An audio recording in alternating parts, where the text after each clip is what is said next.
I'm Vicki from Aussie Stampers. Welcome back to my channel. Today is Art Journal Day. Fantastic. So I have some stamps here that I have decided would work really well in my new Moleskine journal. Now I bought a pack of these to go in my traveller's notebook, which is a Webster's Pages notebook, and these fit really well into that notebook.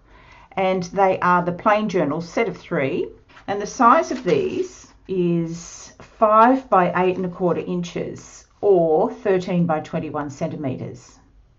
This is perfect for the size stamp I wanted. I wanted it slightly wider than my usual traveller's notebook, so it's going to work really well on that stamp. I have my Matisse gel medium in matte finish and some water. I have my brush that I use for gel medium, and I have quite handy some paper towel and something to clean down my desk with if it gets too messy, which it most probably will, but that's part of the fun, right? I always leave my first page free because that's the hardest page to break, which is the blank page on the front. And I'm going to leave a second page as well, just in case what we do on this page is very textured. And just get cracking with my gel medium. And all a gel medium does on your page is it primes it ready for whatever else goes on top. It also makes it a little bit more sturdy because it's got a coating, and it means that paint and ink and all the rest of it will not soak through, or technically it shouldn't soak through. I like to be fairly neat and tidy with this stage because I'll start off neat and tidy, but who knows where today will take us, right? That's the joy of art journaling, that I have a plan, but it's not a plan set in concrete. And I'm just allowing my creativity to rule on this one. And I like to always put a little bit extra down the spine so that I won't get bleed through onto the other pages as well. First art stamp that I have, which has the large face on it, which I think she's just beautiful, isn't she? It's called Visage HELENA, and it's from Carabelle Studio in France. Now the number of this stamp is SA60105, if you're interested to find this yourself. I bought this at the craft fair. She's going to sit beautifully on there. And then this stamp, I love making quotes, and those of you who have seen my other channel will know that quotes are a big part of what I like to do. And I like finding really beautiful quotes or really funny quotes or things that are really interesting to put in art journals, because what I find is people will make an art journal page, it's absolutely gorgeous, and then the quote often is something that sort of has to fit in somewhere with space that's left, or it's something that people struggle with. So I love these quotes that give us an inspiration point, and this one is from Impression Obsession, and it's from Yvonne Blair. Now the number of this stamp is G17082. So I brought in a few supplies that I plan on using. I may not use all of them. I've got a nice fluffy one that really works well for the technique that I'm going to use with Brushos. So I have some Brushos. I'm going to bring these in too. If you haven't tried these, they're sort of exploding watercolor pigment that explodes over your page. And we'll have some fun with those, see how they go. This is what they look like. Can you see that? Brushos. And I've just put a pin into the lid, and I'm just going to sprinkle a little bit around. You don't want to open the whole lid on these things. Oh boy, that would just create such a mess. Orange, brilliant red, yellow, moss green, and Prussian blue. So these I got from Stampin Up, but you can buy these from any art supply store as well, or online. So let's get cracking with those. And I have my Micador art palette here, which is really inexpensive. So I bought this from Big W in Australia. I know you can buy these on Amazon as well. They come with a little brush. Well, I have really nice brushes, so I don't think there's anything wrong with this brush. I don't want to be a brush snob. You could use this if you wanted to, but I have my better brushes here. I love the colors in this. I love the fact that you can see them all, and I've used this with a lot of really good results. So we'll use that as well. I have Stays On Black ink and some Copic Black Multiliner markers. So these are in size 01, 025 and 03. I love using Copic markers. I am a certified Copic designer, so I love all my Copic supplies. Really a big fan of Copics. And I've got my stamps lined up. I think I want to do the stamping first because I think the stamping needs to be sorted out so I know exactly where on the page I'm working. And I'm going to bring in the big stamp first, and I'm going to ink her up with, I'm going to take that cover off. That's important to keep that cover, by the way. If you have Stays On ink, keep that because it stops it from drying out. Okay, and we're going to ink her up. Now you want to use StazOn or a pigment ink so that when you attack it with the water, then you're not going to have the paint run. So she's going to go right here.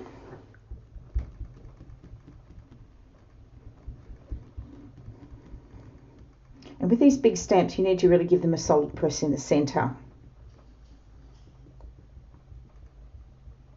And I'm just leaving it on the page for quite a while. I want all that ink to absorb.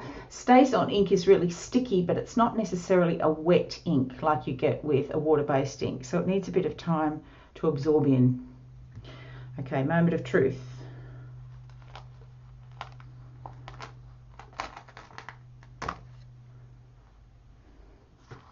Okay, so it's not too bad. The eyes haven't come out, but that's all right. I want to change the eyes and make them like my own. So this is where having your multi-liners ready is important. Right, so I have the image here, and I'm just going to fill in the details with my 01 multi-liner. This is why I love using digital stamps instead of rubber stamps, because you can get the perfect image to put into your journal right from the get-go.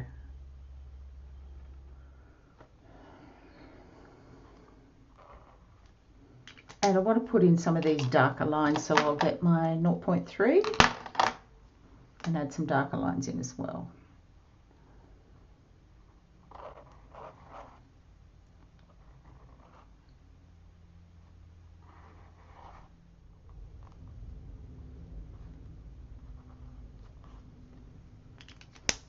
Okay, so I've managed to save it. Yeah, that was tricky. That was disappointing. I was hoping I'd get more of the eyes coming out, but you know, the eyes are always the most difficult. But you know, I've brought her back, I think, and we've still got the colouring to do, so that'll be fine. With the words, I've now decided I'm going to do these in a coloured watercolour ink. So because they're nice and thick, I don't want them to come out sketchy like that did. And you know, it's always good to see what the paper will do. So I have some StazOn cleaner, which cleans off the StazOn ink. This is from Stampin' Up. You can get this from other brands as well, but no, I'm going to use the Stampin' Up and give her a clean. So I would recommend StazOn cleaner if you have the StazOn ink, because I want to be able to use this with lighter colour inks as well. And this doesn't really mean that the ink would come off, but I just like having nice clean stamps. You need to hit it with the cleaner right away. If you were to leave that to set for a couple of hours, it would be too late to clean it. But she's come up nice and clean, so that's handy to know. Okay, now rather than get started on colouring her first, I'm going to start working on some of my background layers, give that time to dry while I'm working on the face. So for the background, I had these Brushos that I want to bring in. And I have a little spritzer here that is going to help move those around the page. I'm just going to sprinkle on some on both pages. So this is the Brilliant Red. You don't need much. A little bit goes a long way. I do want to use some of this yellow. So I've got red and yellow, and I want some purple. I think purple works really well with anything that's got skin tones in it too, because a lot of skin tones look great with a purple undertone. Now, we don't know how this is going to work, but I'll start spraying on the first one. That's the thing about Brusho. It's one of those really random things, and you know, it can go anyway. So let's give it a little bit of water to hit at first. You can see as I spray. See what's happening there? It's a really cool effect. There's a little bit on her hand that I don't really want there, so I'll move that away. Fingers are good. Right, now that is a pretty cool background effect, and I don't want to hit too much water on it because we're going to lose all that lovely blending. Anywhere where you get too much, just wipe it straight off.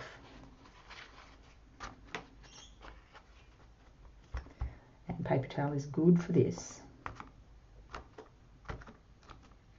I love that effect. See how nice it is? It's one of the few mediums that you can get that effect with. It's really, really different. Okay, so we're going to let that one dry. I like that. I think that's going to look really, really brilliant. I've got a heat gun. I'm going to bring that in and give it a bit of a hit. Now I want to bring in some nice soft colour. So for this, I'm going to use my watercolour paints. Now one of the things I really like about this set is that you don't need a palette because your lid becomes your palette. So that's saving a lot of space on your desk, which I like. I like to keep things this size. And I have a very inexpensive Montmartre number 12 round brush here. And I call it my fluffy brush because it doesn't really come to a pointed end. It's more like a fluffy end. It's not even, I wouldn't even call it a round. I think it is technically a round according to Montmartre. But for me, this works more like a fluffy brush and I like it. Okay, now I want to bring in some really vibrant colours here. So we've got our standard red, yellow and blue. So I want to bring in some hot pinks and purples into this mix. Sorted. I'm going to start with the deepest colour first, which is this nice purple here, and just go straight in. And these colours are pretty vibrant. I quite like them. Sometimes with watercolours they dry a little bit too light. These I find have plenty of vibrancy once they're dry, so that's good. And spread the colours around the page. Now there's nothing too technical about any of this. It's really the main thing, the main issue you need when you're working in these journals is to stop everything from pooling in this against the spine, because naturally it's going to run in towards the center. And I'm going to take this right across the top of the page so that we're getting this effect of being a double page spread by adding colors in that match.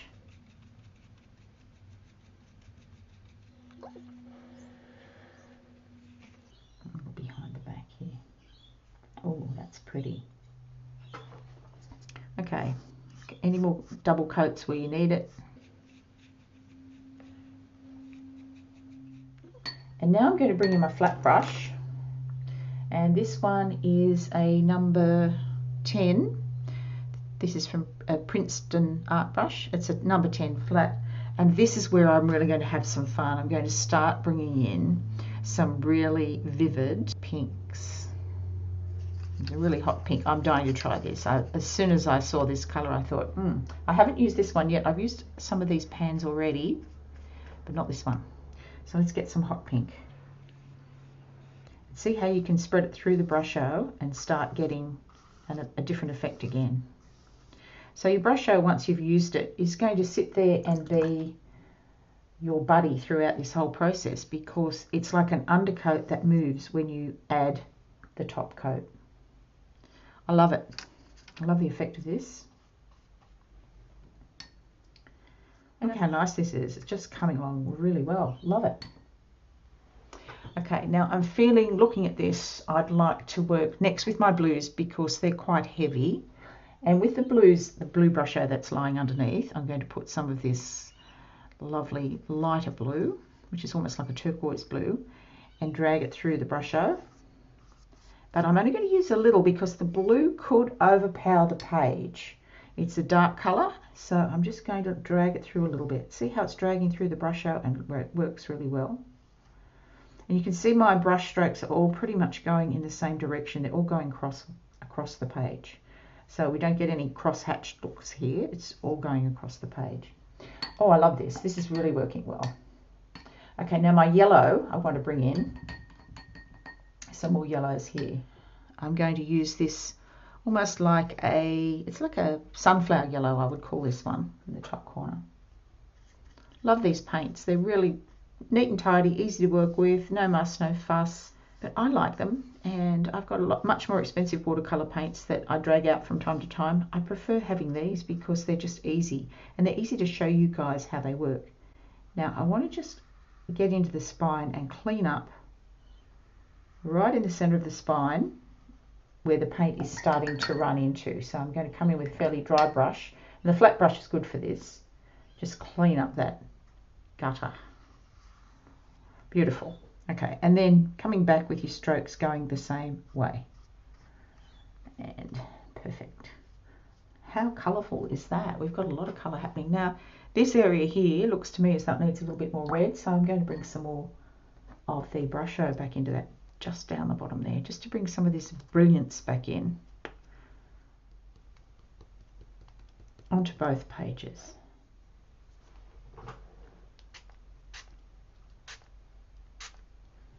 See how vivid that is.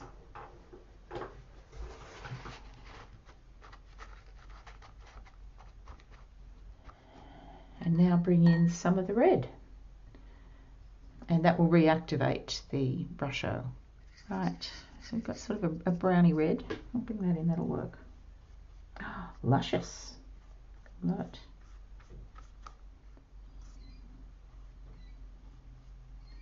And I'm bringing back my fluffy brush just to bring that purple back in that we're losing close to the skin there. I want to bring that back in.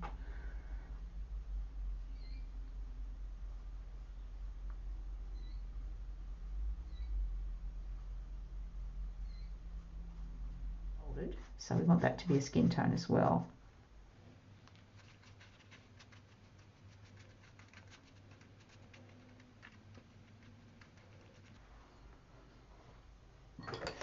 Now I want a fine brush for this. So I'm going with my number 6 Sabinsky round brush.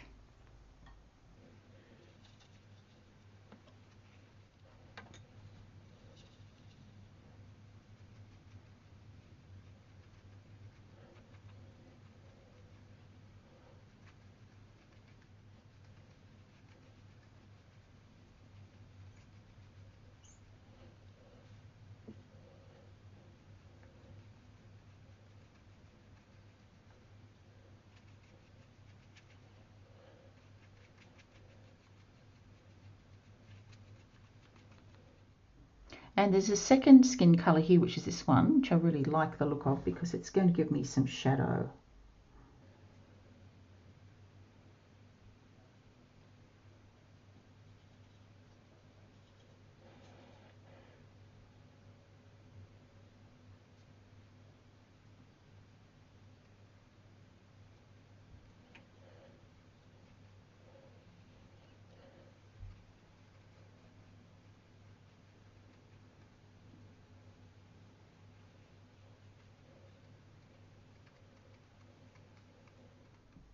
And as I mentioned before, one of the most popular colours to use with skin tones is purple. It just brings out the blush in the skin. It's gorgeous.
Now one thing I've noticed here is that on the stamp it sort of disappears in this section here.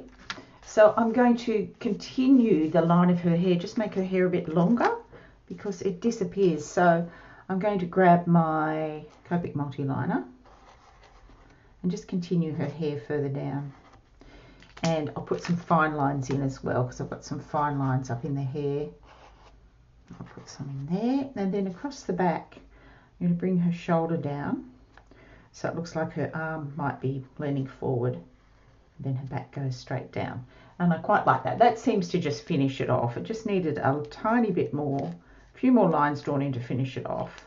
Now the other thing I want to do, I love this drip that's happened here. Sometimes these accidents that happen actually help create the design. So what I want to do next is I want to pick up this brown colour that's dripped through here, and I'm going to repeat it up here, and I'm going to try and cover up this piece of really bossy Brusho that's in there that's really kind of ruining the whole look of it. So I'm going to grab that brown, that's the colour of her hair, and just do some stripes down the page to emulate what's already there. And remember, most of the lines are going crossways, so to have some going down the page is quite good.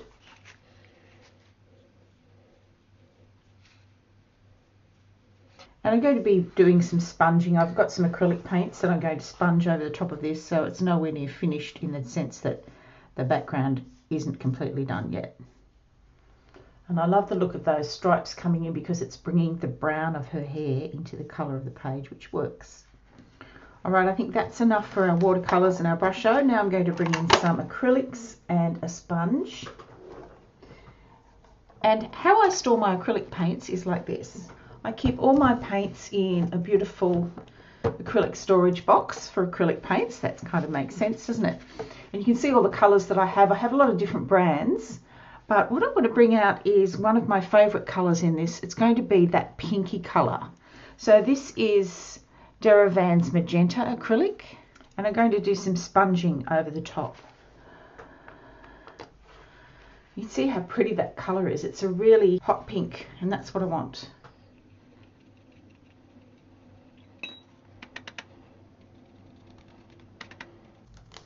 And you can see when you pounce it like this, you get an amazing texture.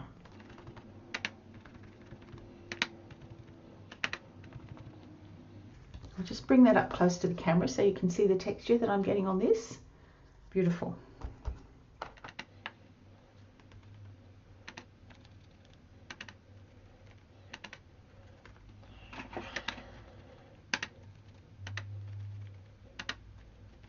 And a bit of the yellow as well. This is Reeves acrylic lemon yellow that I'm using now.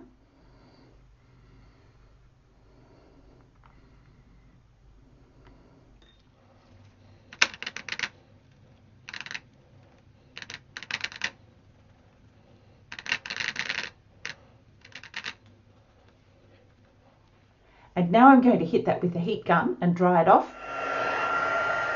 Now while I'm waiting for that to dry, I've brought in some of my Prismacolor pencils in the skin tone. So I'm going to work through the skin tones and I'm going to work on her eyes. I like saving the eyes and the lips till last. And of course we've still got the stamp to go on here as well. And that'll happen as this dries a bit more.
And I have a Signo Uniball gel pen, which is perfect for the whites of the eyes.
I'm going to bring in a dark navy ink. This is called Night of Navy, and this is for the quote that goes on the page. And I'm putting a mat under that, a stamping mat, to keep the page as flat as I possibly can.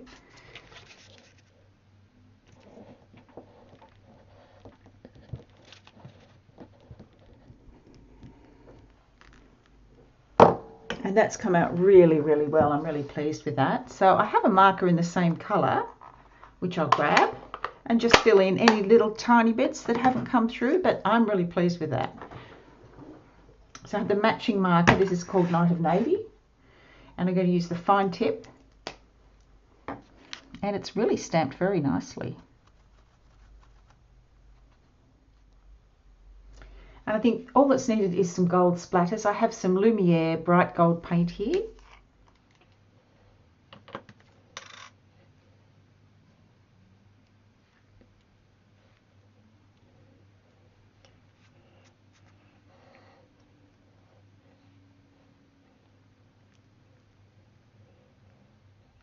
Well, it's had time to completely dry. You can see the beautiful gold that's come through with those gold splatters. It just gives it those highlights that it needed. And I've changed her hair a little bit. I've brought a little bit forward here so that her arm would stand out a bit more. The arm was getting lost. So I brought the hair across her shoulder here and then down the other side. And I think it just finishes it off nicely. So I'll just give you a close-up of her face. You can see how I did the shading with the Prismacolor pencils and brought out her eyes with some of that Signo white gel pen. So loving it. I hope you enjoyed it. Thanks for joining me today. And don't forget, if you like this video, please remember to subscribe or click on the bell if you want the latest notifications of when my videos are posted, and share it with your friends. Thanks for joining me today. Have a wonderful day, and I'll see you again next time. Bye for now.